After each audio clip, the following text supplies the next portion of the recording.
Halo semuanya, apa kabar? Ketemu lagi di YouTube channel aku, YouTube channel Medita.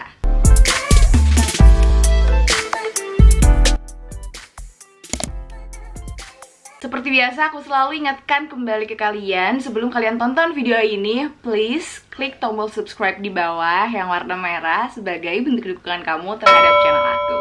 So, enjoy di video. Udah lama banget aku nggak bikin konten ini. Akhir-akhir ini aku agak pending buat bikin konten review buku yang aku baca. Jadi aku cerita sedikit aja ya. Kenapa aku sempet pending? Karena yang pertama kesibukan juga. Lalu yang kedua itu adalah aku salah baca buku.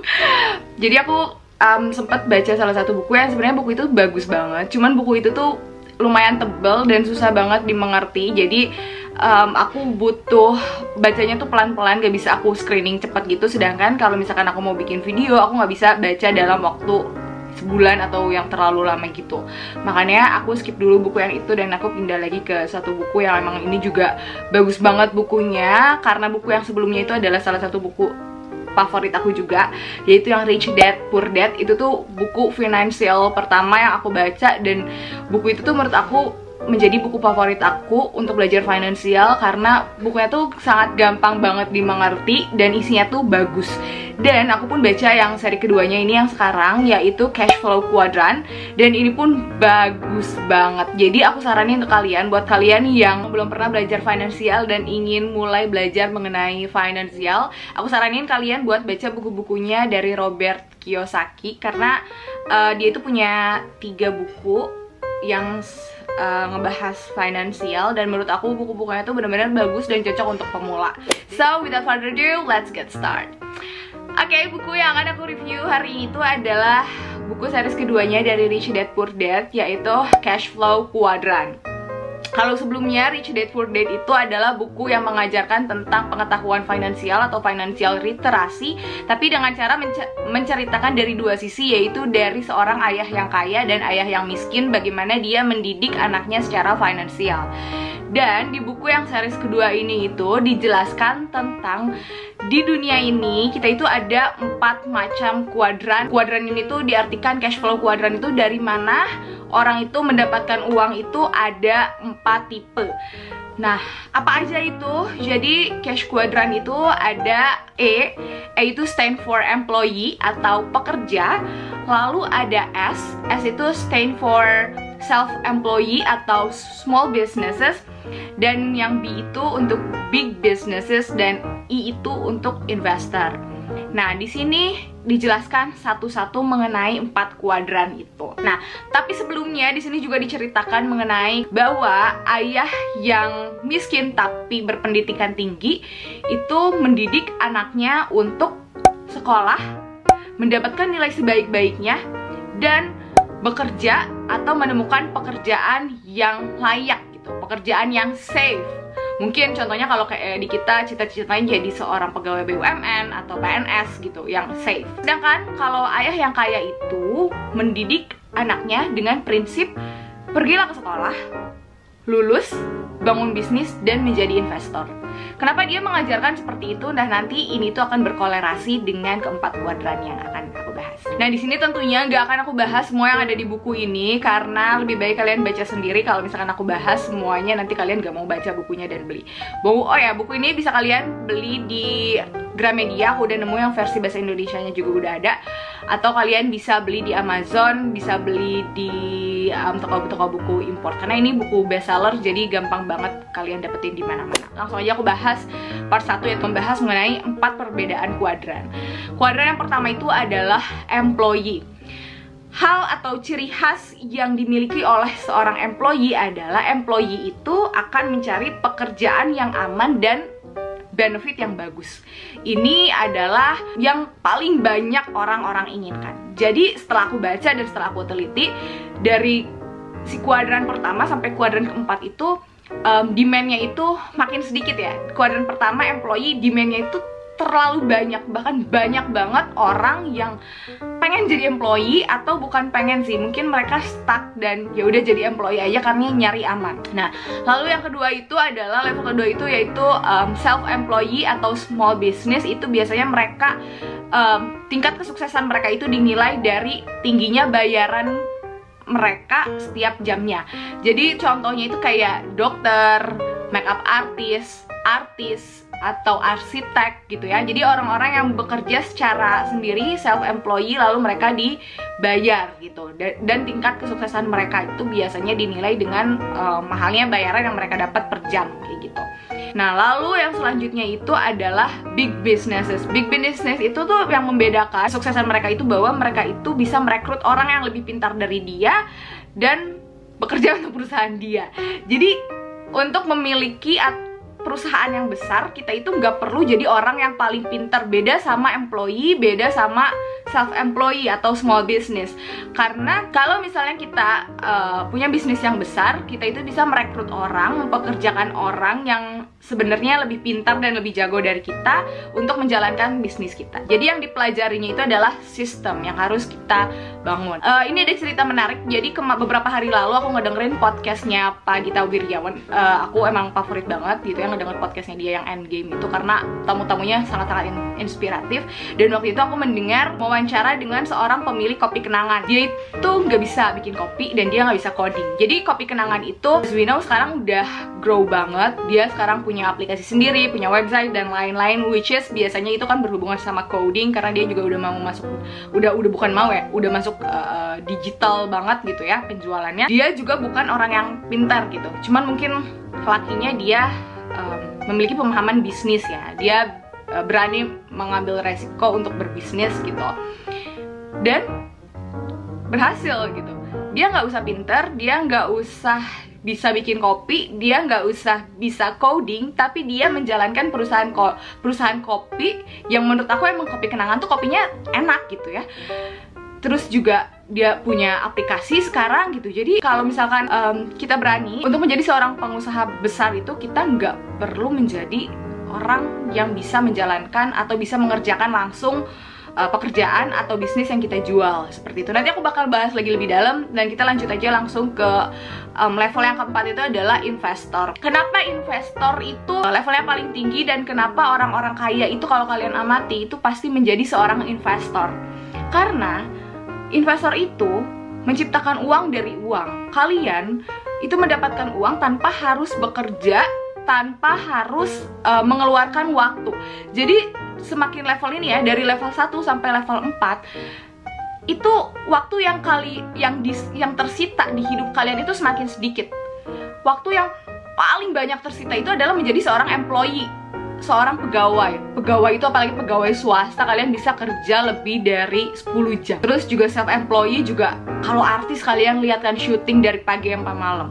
Big business itu udah mulai agak tenang ya, dia bisa mempekerjakan orang lain ya, dia tinggal nyantai. Apalagi investor tuh nggak usah punya kantor, nggak usah kalian bayar orang, kalian ada niat untuk belajar tentang investasi aja, kalian bisa menghasilkan uang kayak gitu. Dan secret dari kekayaan mereka itu tuh adalah dua sebenarnya. Yang pertama itu disebut OPT, yaitu other people time, dan yang kedua itu adalah other people money. Jadi mereka itu menggunakan dua ini, mereka itu menggunakan other people time dan mereka menggunakan other people money.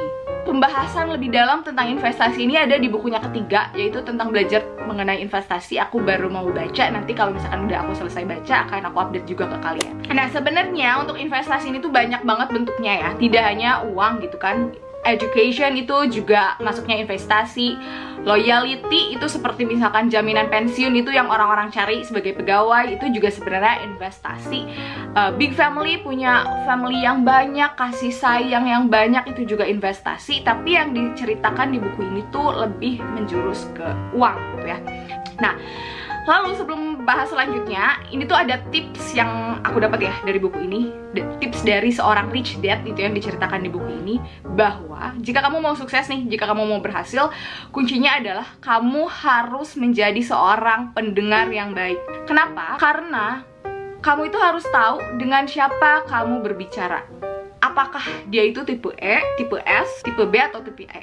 Karena dengan kamu tahu orang dengan siapa kamu bicara, kamu itu bakal tahu cara menghandle dia. Karena setiap orang di keempat kuadran itu tuh beda-beda goalsnya.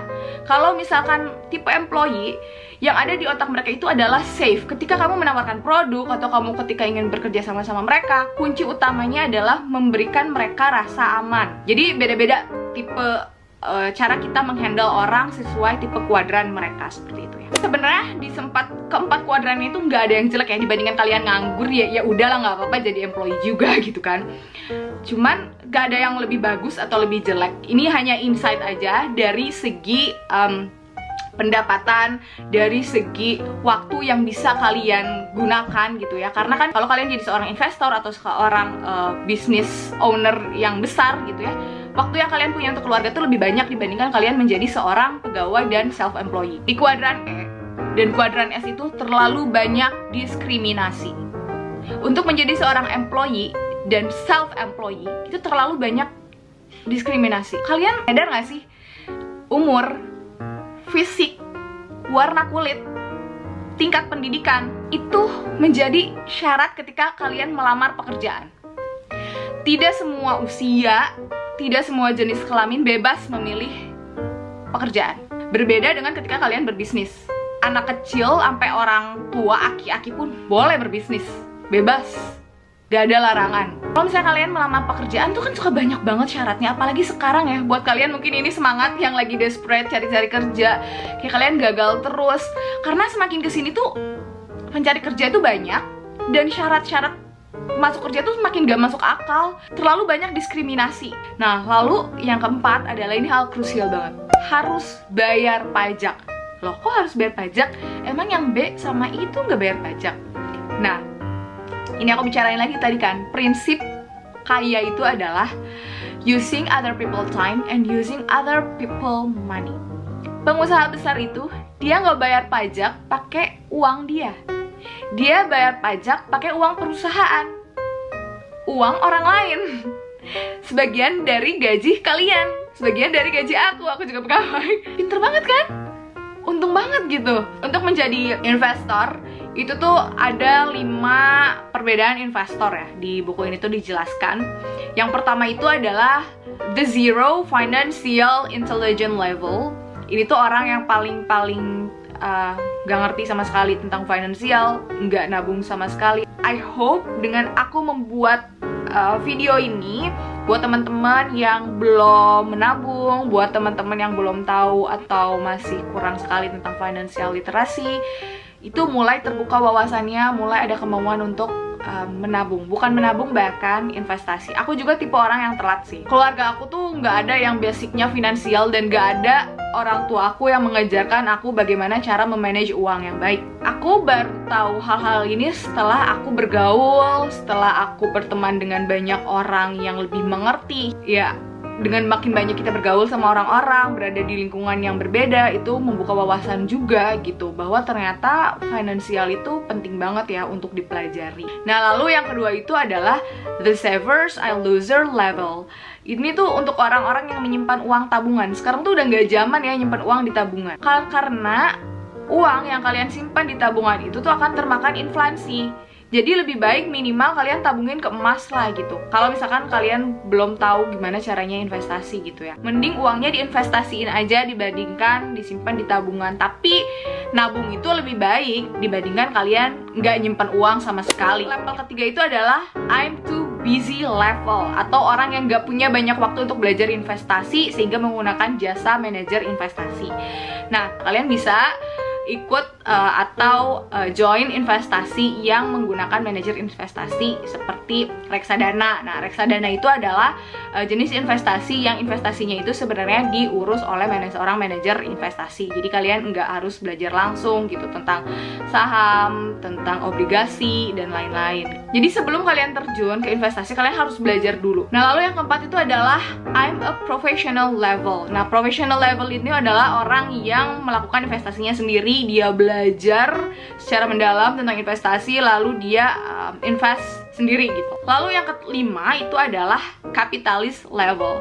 Biasanya yang kapitalis ini tuh bekerja di kuadran B dan melakukan investasi. Jadi biasanya mereka itu akan menggandakan uang seperti itu. Lalu mereka juga investasinya tuh kadang nggak cuman mereka main sendiri, terus mereka kayak bekerja sama juga gitu. Ya kalau misalnya di level ini ya biasanya pemainnya adalah emang yang udah business woman yang sudah besar ya. Nah, tapi in overall moral value yang aku dapat dari buku ini tuh adalah yang pertama, ketahui kalian itu sekarang ada di kuadran mana dan kuadran apakah yang kamu inginkan. Investasi itu tidak beresiko. Aku sebutin lagi, investasi itu tidak beresiko. Yang beresiko itu adalah yang tidak memahami tentang investasi atau uneducated. Rumah, ingat ya, rumah yang kalian tinggali itu bukan aset. Banyak banget nih anak muda mau menikah, anak muda udah sukses, udah punya uang sendiri yang banyak, mereka itu cepet-cepet beli rumah karena berpikir rumah itu adalah aset. Rumah itu bukan aset kalian, rumah itu aset bank. Jadi, jangan tergesa-gesa beli rumah, apalagi kalau misalkan rumah itu nggak akan kalian tinggali nantinya. Makanya kalian pikirin dulu, kalau misalnya kalian pengen beli rumah, di mana emang bakal kalian tempati. Lalu kalau bisa rumah tersebut itu harus menghasilkan uang juga. Kalau dikatakan di buku yang Rich Dad Poor Dad, seorang anak muda itu mending tinggal di rumah kecil lalu dia bisa membeli real estate, sehingga real estate-nya atau apartemen bisa mereka sewakan gitu, dibanding mereka nabung untuk rumah yang besar. Dan rumah yang besar itu kosnya gede loh. Nah, lalu yang keempat itu adalah definisi aset itu sering sekali dinilai salah kaprah.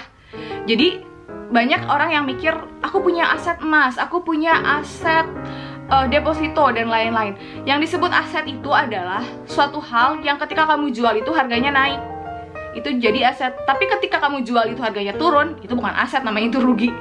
Jadi disebut aset itu kalau misalnya kamu beli emas, nah ketika kamu jual dia itu harganya naik, nah itu disebut aset. Kalau ketika kamu jual harganya turun, itu bukan aset, itu rugi. Investasi itu rahasia jika kamu mau menjadi orang kaya dan punya waktu banyak. Itu dia review aku tentang buku Cash Flow Quadrant. Menarik banget, bukan? Aku juga banyak banget dapet insight dari buku ini. Kayak kadang kalau misalnya cuma baca buku-buku self development ya udahlah gitu aja jadi semangat. Tapi kalau misalkan baca buku tentang finansial, aku tuh mungkin karena dulu aku bego banget ya tentang finansial, maksudnya kayak buta, nggak tahu gitu. Terus jadi kayak paham, oh ternyata apa yang aku pikirin selama ini tuh salah. Oh ternyata gini loh cara pikirnya orang kaya tuh gitu. Makanya kita nggak kaya-kaya. Oke, mungkin that's it. Jangan lupa untuk like, subscribe, and comment. Dan rekomendasiin lagi buku apa yang harus aku review. So, thank you so much and I'll see you in my next video. Bye!